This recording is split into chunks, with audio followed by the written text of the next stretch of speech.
Hi everyone, welcome to Python programming session 2. So in this session we will talk about the following topics about Python and about the language constructs.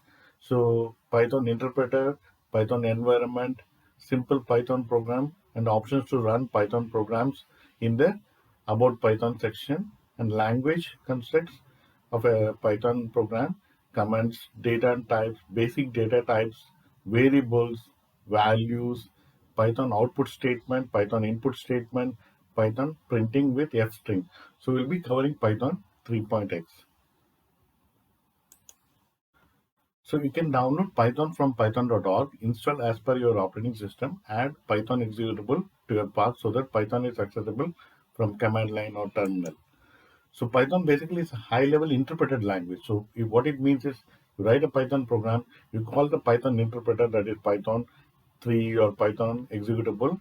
It will interpret the Python program and run it in your operating system.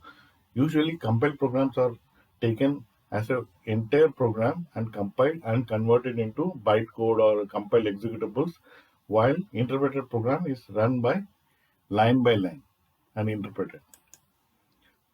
So you have two options when you run a Python program. You can create a virtual environment or you can just use a global environment in your operating system or your environment.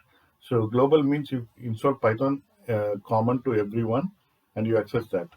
If you want to specifically to use for a particular project because of libraries constraints, so you can use a virtual environment and then you invoke the virtual environment Python and run the interpreter for the operating system.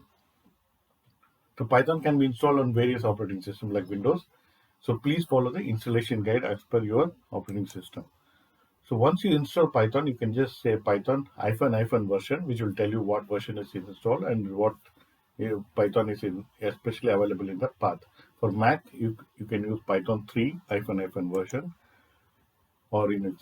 So Python environment can be simply the entire installation, like I told you earlier. It is a global installation, and it can actually available. It can actually give you the Python executable for all the users or the entire operating system. For example, if you want to have a virtual environment, specific environment, then you can use Anaconda distribution or VNV or pipenv. So first you need to install this pipenv using pip command and then call the pipenv shell command on a particular directory where you want to invoke the virtual environment. Then it will install the first time the virtual environment. Further to it, you can actually call the virtual environment just invoking pipenv shell.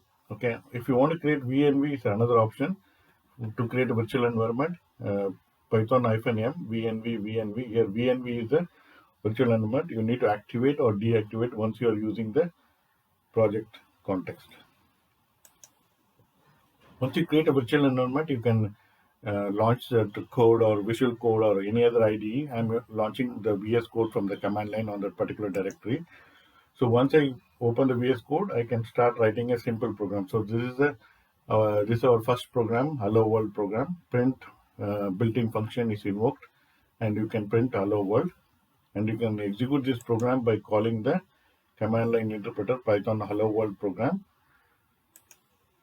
So this is the next thing, right? On the language construct, Python comments. So you can use comments to describe your program logic or what program intend to do or a particular block of code does. So you can have single line comment, multi-line comment. You can have double quotes and triple quotes to be can be used, or you can use doc string for creating function level documentation. So data types, right? Data is a fundamental need for your program. Like you can operate on the data. So data will be of different types. So there are 5 basic data types: integer, float, complex number, string, boolean. Though the data types are defined, usually Python dynamically recognizes the stored program data type. So here we have integer like 10, 20, 40 like that, float 10.20 something like that, complex number 2 plus 4j, boolean true or false, string is like John, Alice, or with a double quote or single quote or triple quote, multi-line string also can be declared. So next is data types are defined, but you can recognize it like, for example, I can put a float value into integer variable. So variable here is a common box. Okay, like it's a box where it can hold different values at different times. So that's why it's variable. Usually, a variable is a single value holding box.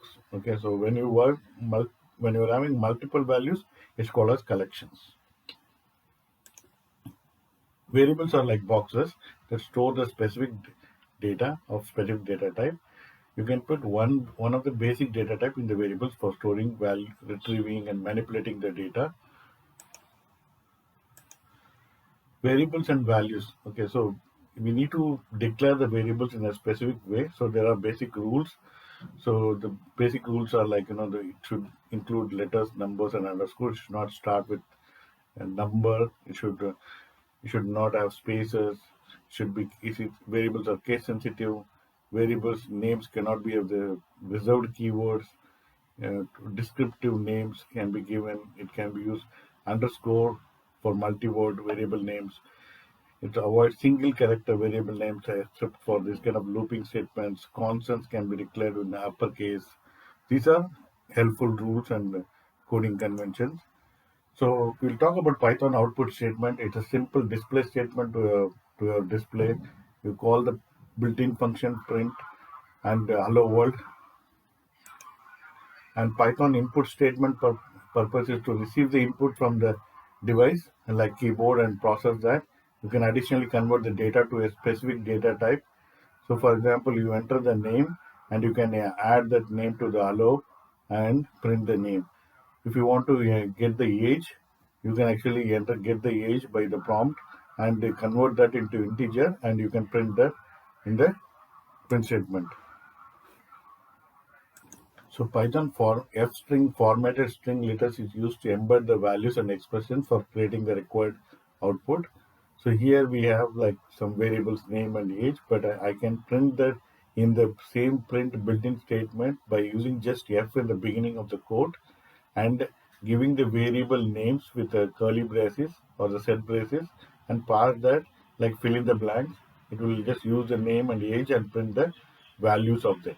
Okay, so the variable and values can be utilized here to display. So here again another example is that you can evaluate an expression. Okay, so you can just give an expression also x plus y, and you can add some numerical or arithmetical expression. It can print it. So that's all for the session 2. See you in the next session.